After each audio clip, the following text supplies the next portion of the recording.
The cafe was quiet in the way places became quiet just before something broke. Not empty. Not peaceful. Just suspended. The kind of silence that pressed against the ears, where even the hum of the espresso machine felt too loud, and every clink of porcelain sounded like a mistake. She wiped the counter slowly, the rag moving in small circles she had memorized over years of repetition. The surface was already clean.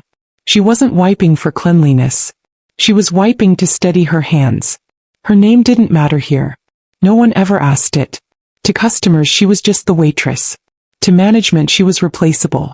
To the world outside this cafe she was invisible in the way service workers often were. Present only when needed, ignored the moment they weren't. But today she noticed everything. The door opened without ceremony. No rush of wind. No dramatic pause. Just him. The room didn't change because he demanded it to. It changed because it had learned to. Conversations thinned. Chairs scraped more carefully. A man near the window stopped laughing halfway through a sentence, as if his instincts had reached the conclusion before his mind did. The Mafia boss didn't scan the room like someone looking for threats. He already knew where they were. He walked with controlled ease, dark coat hanging perfectly from his shoulders, expression unreadable in the way of men who never needed to explain themselves. He sat at his usual table. Of course he had a usual table. Near the corner. Back to the wall. Clear sightlines to the door, the counter, the kitchen entrance. A table chosen by someone who never left survival to chance. She felt it then, that familiar tightening in her chest. Not fear. Awareness. She poured water into a glass and carried it over, her steps even, her posture neutral. She had served him before. Many times. He never spoke more than necessary. Never lingered. Never touched the menu. Always paid in cash. Always left exactly enough tip to be generous without being noticeable. He was polite in the way powerful men sometimes were. Distant, controlled, final. She set the glass down. Her fingers brushed the edge of the table. For a brief second his gaze lifted. Dark. Assessing. It wasn't the kind of look that wandered. It landed. Her breath caught just slightly. Your usual, she said, voice steady. A nod. Minimal. Complete. She turned away before her nerves betrayed her. Behind the counter she reached beneath the register where no cameras angled properly, where she had taped the folded paper hours earlier. Her fingers hesitated when they touched it. This was the moment she could still walk away. No one had asked her to do this. No one would protect her if she was wrong. No one would even know why she disappeared if she made the wrong choice. She had seen the woman last night. The girlfriend. Beautiful in the way money polished people. Smiling too much. Speaking too softly. Leaning close to men who were not her own. Slipping into a car that wasn't his. She had heard the words she wasn't supposed to hear. Tonight, the man had said. Positions are already set. The note felt heavier than paper should. She exhaled once, slow and silent, then folded it tighter and slipped it into the pocket of her apron. When she returned to his table the cafe felt smaller. Like the walls were listening. She placed the coffee down, hands steady despite the pulse roaring in her ears. He reached for the cup, fingers brushing porcelain. She did not look at him. Instead she let the note slide from her palm onto the table, tucked beneath the edge of the saucer so smoothly it looked accidental. Her movements were practiced, the kind learned from years of being unnoticed. As she turned to leave, his fingers stilled. The world narrowed to a single breath. He lifted the saucer. Read. His expression didn't change. Not a flicker. Not a tightening of the jaw. Nothing that an untrained eye could catch. But something shifted. The air grew heavier. His gaze followed her as she walked back to the counter, her spine straight, her steps measured. He didn't call out. Didn't react. Didn't acknowledge her at all. That frightened her more than anger would have. He folded the note once. Then again. Slid it into his coat. Only then did he look at his phone. Messages moved quickly. Orders sent without words. Pieces on a board rearranged in silence. Your girlfriend sold you out. They're in position. He finished his coffee. Sid. Left cash on the table. As he passed her on the way out he paused for half a second. Not long enough for anyone else to notice. Long enough for her to feel it. His voice was low. Controlled. Final. You should go home early tonight. Then he was gone. The bell over the door rang softly, like nothing had just changed forever. She stood frozen behind the counter, heart pounding, knowing one thing with absolute clarity. She had just stepped into a world that did not forgive mistakes. And the man she warned? He would never forget her. She did not go home early. Not because she was brave, but because bravery was a luxury she had never been able to afford. She stayed because rent was due, because the manager watched the clock like it was a weapon, because leaving early without permission meant losing shifts next week. Survival had trained her to obey routines even when her stomach screamed that something was wrong. Still, every time the bell above the door rang, her body tightened. The evening crowd drifted in and out. Students with laptops, a couple on a first date, a tired mother bribing her child with cake. Ordinary faces, ordinary problems. She served them with the same practiced smile, but inside she was counting minutes, listening for engines outside, scanning reflections in the window glass. The Mafia boss's warning replayed in her head. You should go home early tonight. It hadn't sounded like concern. It had sounded like instruction. Near closing, her phone buzzed with a number she didn't recognize. No name. No message. Just a single missed call. She stared at it until the screen dimmed, then slid the phone back into her pocket. She considered calling back, then imagined a voice on the other end smiling as it learned she was alone. She deleted nothing. Proof could be dangerous. In the mirror behind the counter, she caught herself watching the door like prey. Her reflection looked smaller than usual, like fear had stolen inches and the night wasn't deep. When the last customer finally left, she locked the door with shaking fingers. The manager finished the register count, yawned, and told her to mop faster. She nodded, head down, and did what she was told. Outside, the streetlights cast pale lines across wet pavement. She pulled her coat tighter and walked toward the bus stop, keeping her pace steady. A black sedan rolled past, slow, almost idling. Tinted windows. It continued down the block and disappeared at the corner. She waited for the bus with 3 other people. An old man. A teenage boy with headphones. A woman scrolling through her phone. Normal. Safe. She told herself that normal meant safe. Then the street grew quiet again. A different car pulled up, silver too clean. 2 men stepped out. Their jackets were too expensive, their posture too alert. They didn't speak. They didn't need to. The waitress lowered her gaze, pretending to check the bus schedule. Her heartbeat pounded in her throat. One of the men watched her for a moment, then looked away. The other glanced at the old man, the teenager, the woman, and finally settled his attention on her again, as if confirming something. She understood then that leaving early wouldn't have saved her. Someone had already decided she mattered. A bus rounded the corner. Relief flooded her, brief, fragile. She stepped forward with the others. The men didn't move. But as she climbed the steps, she felt a presence close behind her, not boarding, just near enough to raise the hair on her arms. The bus doors hissed shut. She chose a seat near the middle. She kept her eyes on the window, watching the street slide by, watching for that black sedan. Twice she saw it. Always behind them, never passing. By the time she reached her stop, her hands were numb.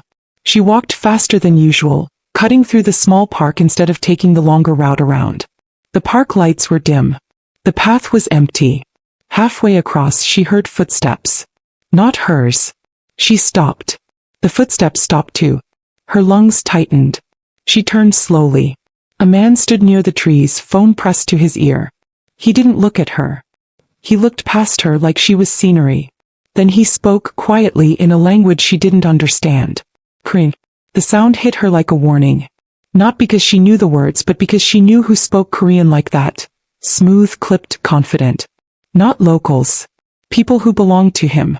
Or people who wanted him dead. She backed away 1 step. The man's gaze flicked to her. Then he ended the call. Wrong way, he said in accented English, calm as if he were offering directions. He swallowed. I live this way. He stepped closer, slow. Not tonight.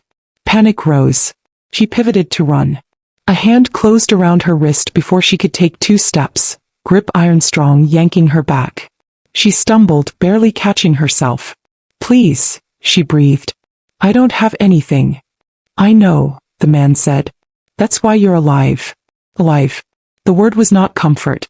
It was a reminder that death had been considered. Her eyes darted. Trees, path, empty benches. No help. Then from behind the man, Another figure appeared, moving out of the darkness with the quiet certainty of someone who owned it. The black coat. Familiar stillness. The Mafia boss. He didn't look at her first. He looked at the man holding her wrist. The man released her instantly, stepping back as if the air itself had ordered him. The boss's voice was soft. You followed her. She didn't go home, the man replied, head dipped. I did what you said. The boss's gaze shifted finally to her face. In his eyes she saw no apology, no softness. Only focus, like she was a problem he intended to solve. I warned you, he said. I couldn't, she whispered. If I leave early I lose my job. For the first time something flickered across his expression. Not sympathy but recognition. He understood survival. He just lived on the other side of it. He looked toward the street beyond the park. They're watching. Her mouth went dry. Who? My girlfriend, he said, voice like a blade. And the men she sold me to. He stepped closer. Tell me everything you saw. She stared up at him, trembling, and realized the truth. The note had not ended the danger. It had only begun it. The boss didn't touch her. He didn't have to. His presence was a wall between her and panic, and walls didn't ask permission. Tell me, he said again. I saw her last night, she managed. After my shift. Near the cafe. His eyes sharpened. Behind him, the man who'd grabbed her wrist faded back into the dark, scanning the park like a warning system. Where exactly? Across the street. She got into a car that wasn't yours. A pause. Calculation, not surprise. Who was with her? One man for sure. Maybe two. They didn't look like they worked for you. And you heard them. He swallowed. They said, tonight. And they said they were already in position. Silence, thick and dangerous. He looked toward the road beyond the trees as if he could see the city's veins and where someone had decided to cut them. Then he spoke calm. You're certain it was my girlfriend? Yes. He studied her like evidence. She forced herself not to look away. She'd spent years being ignored. Tonight being seen felt like standing under a spotlight with no place to hide. He nodded once, decision sealed. Come. Her stomach tightened. Where? Somewhere you won't be used as bait. The words landed like ice. They weren't comfort. They were proof he'd already mapped out how enemies would use her. I can't just disappear, she whispered. I have work. I have bills. I have. You have people who will forget you, he cut in, not cruel, only factual. If you walk home alone again you won't make it to the door. Her breath caught. In the distance a car rolled past too slowly. Another followed, lights dimmed, like it didn't want to be remembered. A black sedan slid to the curb. The driver opened the rear door. The boss didn't rush her. He simply waited as if time belonged to him.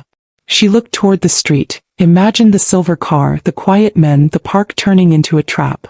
Then she looked back at the boss and realized she was already inside the trap. She nodded. He moved immediately, expecting her to follow. They crossed the park fast, cutting through shadows. Two men trailed them at angles that felt protective and predatory at the same time. When they reached the sedan she hesitated, every warning she'd ever learned screaming at her. But those warnings were for ordinary danger. This was not ordinary. She slid into the back seat. Leather. Clean. Pulled. The air smelled like expensive cologne in winter. The boss got in beside her with quiet control, as if the car was an extension of his body. The door shut. The city's noise dulled. The sedan pulled away. Her eyes stayed on the window. Streetlights smeared across the glass. Twice she spotted a white car trailing far back. Once she saw the same silver sedan again. The driver turned without hesitation.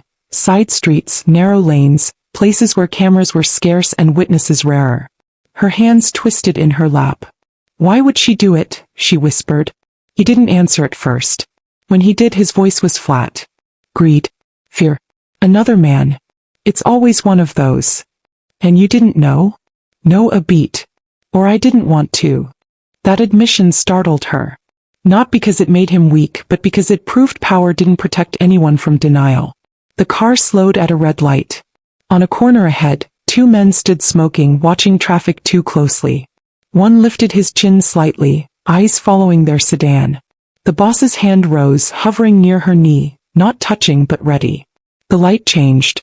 The car glided through. His hand lowered, but the heat of the near contact stayed on her skin. She exhaled shakily. Why are you protecting me?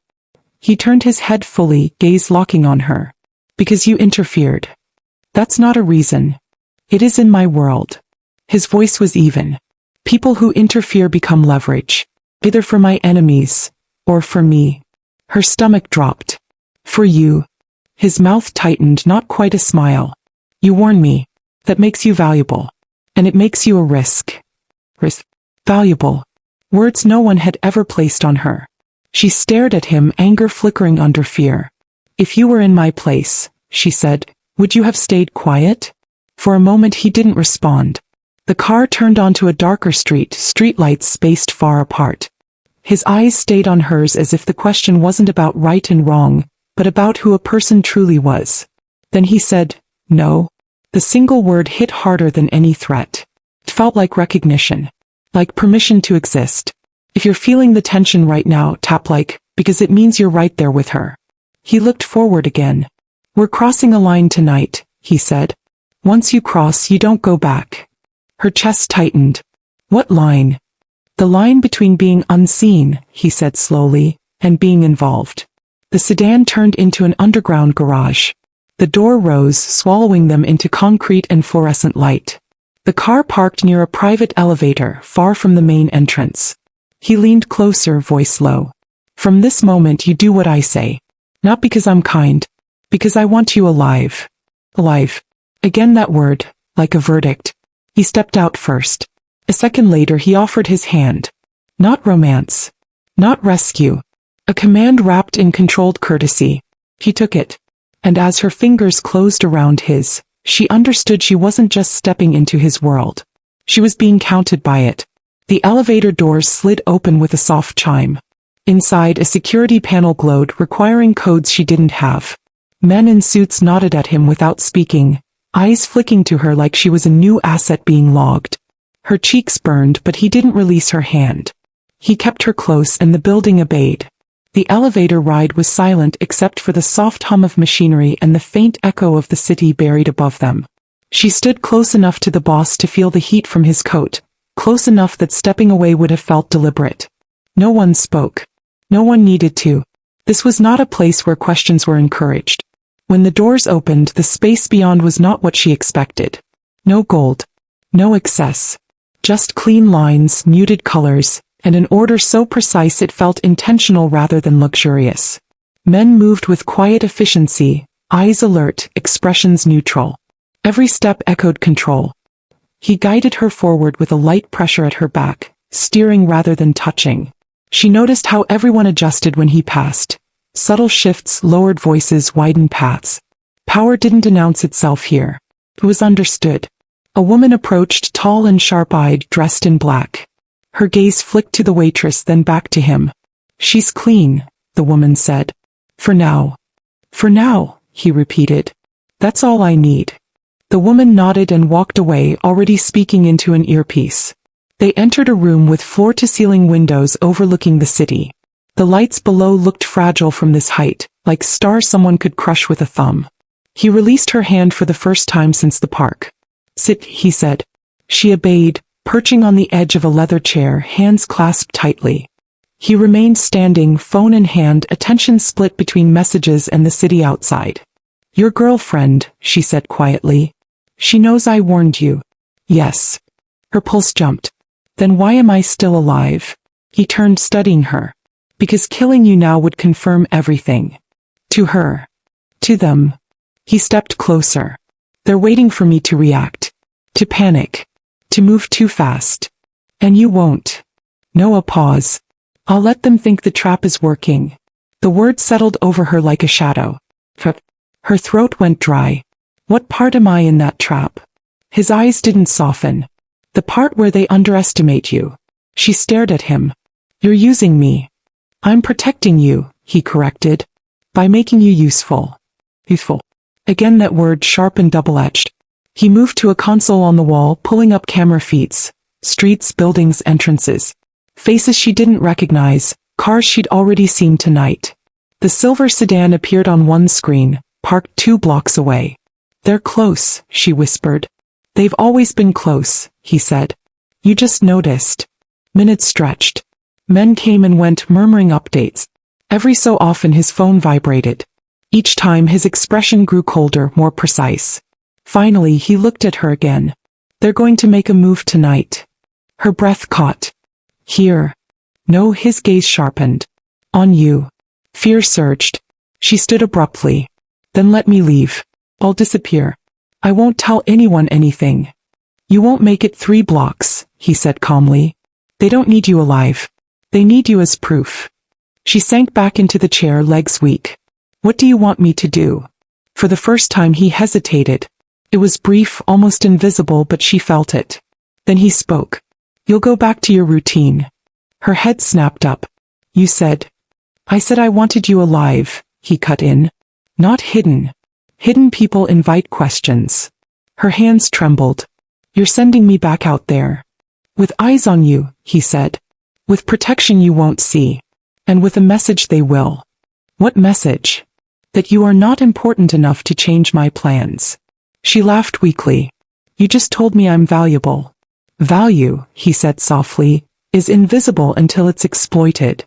He stepped closer, lowering his voice. They think you're a mistake. A coincidence.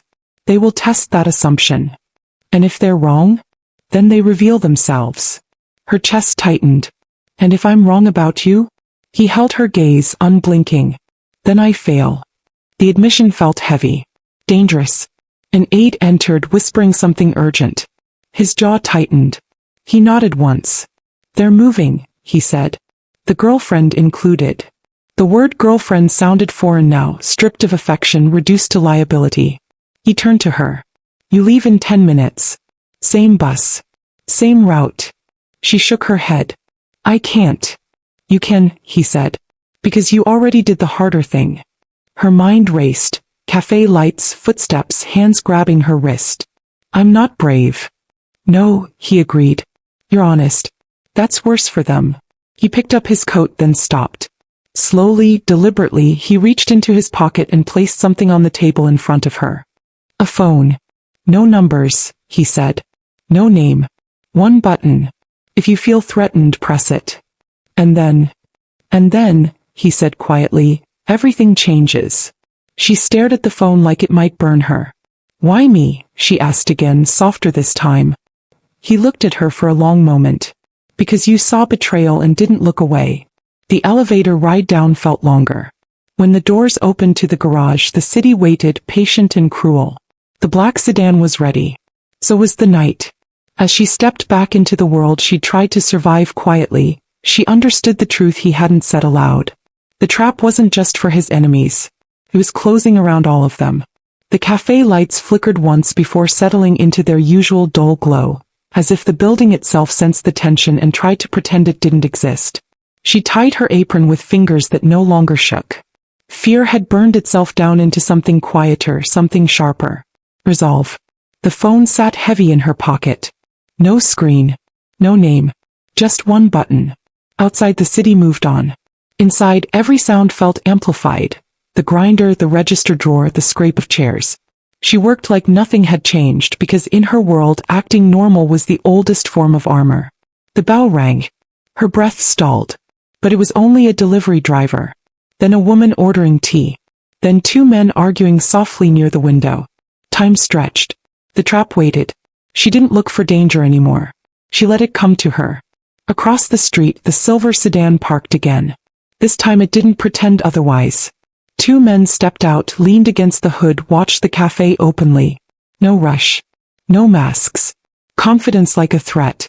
Her manager muttered something about smoke breaks and disappeared into the back. She was alone behind the counter. The bell rang again. Her pulse spiked, but it wasn't the men from outside. It was her. The girlfriend. Perfect hair. Calm smile. Dressed like this was just another stop in her evening. She walked in without hesitation and met the waitress's eyes immediately. Recognition flashed. So she knew. The girlfriend approached the counter slowly. You're working late, she said pleasantly. Yes, the waitress replied. Someone has to. A faint smile curved the woman's lips. You always were responsible. The word landed wrong. Too familiar. Too deliberate. The girlfriend leaned in slightly, lowering her voice. Did you enjoy feeling important? Her hand slid into her pocket, fingers brushing the phone. Not yet. I don't know what you mean, the waitress said. Oh, you do. The woman's gaze sharpened. You saw something. You thought you were helping. A customer coughed nearby. The girlfriend straightened, smile returning, then glanced toward the door. The two men outside shifted. You should leave, the girlfriend murmured. Before things get messy. The waitress held her gaze. You should have been honest. For the first time, irritation cracked the woman's composure. Honesty is for people without leverage. She turned to leave. The bell rang as she stepped outside. That was the signal. The silver sedan's doors opened. The men moved fast now, crossing the street with purpose. One entered the cafe, locking the door behind him. The other stayed outside, hand under his jacket. Customers froze. Everyone stay calm, the man inside said evenly. This doesn't concern you. The waitress's heart hammered. This was it. The moment the boss had prepared for. The moment she had to choose whether to be bait or a trigger. The man stepped toward the counter. He said. Come with me. She didn't move. I said. She pressed the button. Nothing happened. For half a second, terror bloomed. Then the world snapped.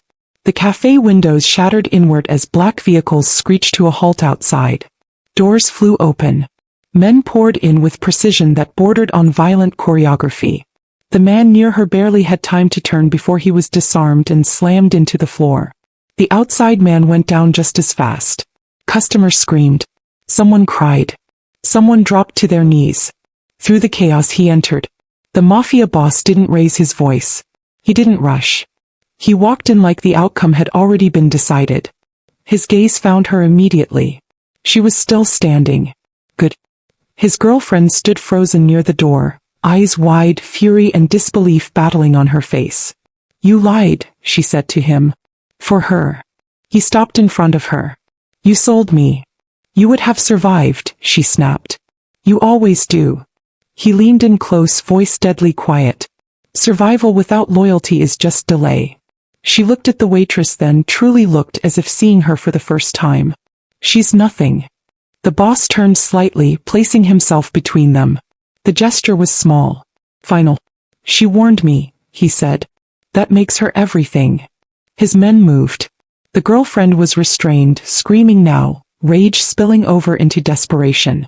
The customers were ushered out quickly, efficiently, wrapped in shock and confusion. Within minutes the cafe was empty except for them. Silence returned, broken only by distant sirens. The boss approached the waitress. He studied her face, checking for injuries, for cracks. You stayed standing, he said. He swallowed. You said they'd underestimate me. A flicker of something like approval crossed his eyes. They did. Her knees finally gave. He caught her before she fell, grip firm, unyielding. For a moment she let herself lean into the strength she'd borrowed tonight. What happens now? She whispered. Now, he said, steadying her, the truth finishes unfolding. He glanced at the shattered windows, the ruined cafe. At the life she had known, broken beyond repair. You made your choice, he continued. So did I. She looked up at him. And what was yours? His gaze didn't waver. To stop pretending I could protect power without protecting people. Outside, the city breathed again, unaware of how close it had come to blood. Inside, everything had changed. Morning came quietly, as if the night had never tried to swallow her whole. Sunlight filtered through tall windows she did not recognize, pale and careful, touching clean floors and still air. For a moment she lay still, disoriented, waiting for fear to rush back in. It didn't. What came instead was an unfamiliar sensation. Safety. She sat up slowly. The room was simple but intentional, soft gray walls, a wide bed, a chair by the window, a folded set of clothes placed neatly on a table. No locks on the inside. No bars. Freedom that didn't feel like a trick. Her heart tightened anyway. She swung her feet to the floor and stood, testing the ground as if it might disappear. When she reached the window and looked down, the city stretched beneath her, distant and orderly. No silver sedans. No men watching from corners. A knock sounded at the door. He stiffened. It's open, she said, voice steady. The door opened just enough for a woman to step in, the sharp-eyed woman from before, dressed in the same controlled black. She held a tablet in one hand and a cup of tea in the other. "You slept," the woman said, not unkindly. "That's good. Where am I?" "A place you won't be found," she replied, setting the tea down. "For now." The waitress wrapped her hands around the warm cup. "And him?" "He's alive," the woman said. "So are you. That's the important part." She hesitated. "The girlfriend." The woman's mouth tightened. "She made her choice long before last night." After a pause she added, "You did too." Later, when the door opened again, she felt him before she saw him. The boss entered without ceremony, coat gone, expression less guarded but no less controlled. He looked tired. Not weak. Human in a way that power rarely allowed. "You should have left," she said softly. He stopped a few steps away. "You should have run." They regarded each other in the quiet, no urgency left to hide behind. "The cafe," she said. "It's gone." "Yes. That was my life." "It was a cage," he replied, not gently. "You survived it. That doesn't mean you belong there." Anger flared. "You don't get to decide that." "No," he agreed. "But I do get to decide who I take responsibility for." The word hung between them. Responsibility. "I didn't ask for this," she said. "I know." He stepped closer. "Neither did I." She searched his face, looking for manipulation, for strategy. What she found instead was something quieter. "A reckoning. They won't come for you again," he said. "The network that threatened me is dismantled. Anyone left knows better." "And me?" she asked. "What do I do now?" "That depends," he said. "Do you want to disappear?" The idea tempted her. A clean slate. No shadows. No danger. But invisibility had never protected her before. "No," she said finally. "I'm tired of being unseen." Something shifted in his gaze then. Not possession. Recognition. "Good," he said. "Then stay." Days passed. Then weeks. She learned the rhythms of this new life slowly, cautiously. She wasn't locked away or paraded like a trophy. She was given space. Choices. Time. The people around him learned her name and used it. She was offered work, not as a favor but as trust. Numbers to manage. Decisions that mattered. And he watched, not over her shoulder but from a distance that respected her strength. At night sometimes they talked. About nothing. About everything. About what it meant to grow up knowing you were disposable. About power and the lies it told. About loyalty earned instead of bought. One evening, as the city glowed beneath the windows, she said, "You could have walked away. Let the trap close without me." He didn't look at her when he answered. "I almost did." He turned to him. "Why didn't you?" "Because you reminded me of who I was before power taught me to stop caring." Silence followed, heavy but warm. When he finally looked at her, there was no command in his eyes. Only truth. "I won't pretend this world is safe," he said. "But I will never let you be invisible in it again." Her throat tightened. "And what am I to you?" He didn't answer immediately. Then simply, "Mine to protect. Not to own." Tears burned, not from fear this time but release. Months later she stood in a new cafe. One she owned. Sunlight poured in through clean windows. The counter gleamed. Her name was on the paperwork, on the door, on the future.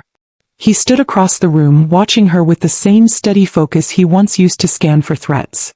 Now it was something else. Pride. She met his gaze and smiled. Once she had been invisible. Now she was seen. And nothing in the world was more dangerous, or more powerful, than that.